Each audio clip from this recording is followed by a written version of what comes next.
ರಾಜ್ಯ ಕಾಂಗ್ರೆಸ್ನಲ್ಲಿ ಶತಾಯಗತಾಯ ಶಿಸ್ತು ಕ್ರಮದ ಚಾಟಿ ಬೀಸಲೇಬೇಕು ಅನ್ನೋ ತೀರ್ಮಾನಕ್ಕೆ ಕಾಂಗ್ರೆಸ್ ನಾಯಕರು ಬಂದಿದ್ದಾರೆ.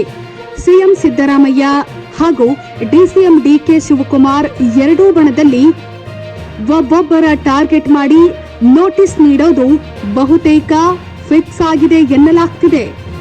ಸಿದ್ದರಾಮಯ್ಯ ಬಣದಲ್ಲಿ ಸಚಿವರೊಬ್ಬರಿಗೆ ಮತ್ತು ಡಿಕೆಶಿ ಬಣದ ಶಾಸಕರೊಬ್ಬರಿಗೆ ಶೋಕಾಸ್ ನೋಟಿಸ್ ಫಿಕ್ಸ್ ಎನ್ನಲಾಗ್ತಿದೆ.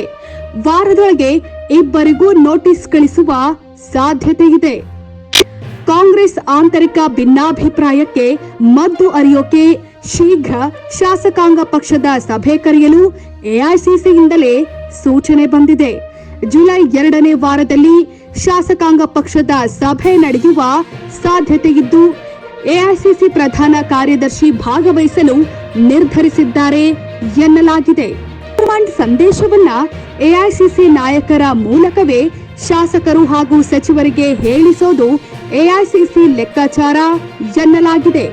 ಅಧಿವೇಶನಕ್ಕೆ ಮೊದಲೇ ಬೆಂಗಳೂರಿನಲ್ಲಿ ಶಾಸಕಾಂಗ ಪಕ್ಷದ ಸಭೆ ಕರೆದು ಸಚಿವ ಶಾಸಕರಿಗೆ ಶಿಸ್ತಿನ ಪಾಠ ಹೇಳಲು ಎಐಸಿಸಿ ತೀರ್ಮಾನಿಸಲಿದೆ ಅಂತ ಹೇಳಲಾಗ್ತಿದೆ.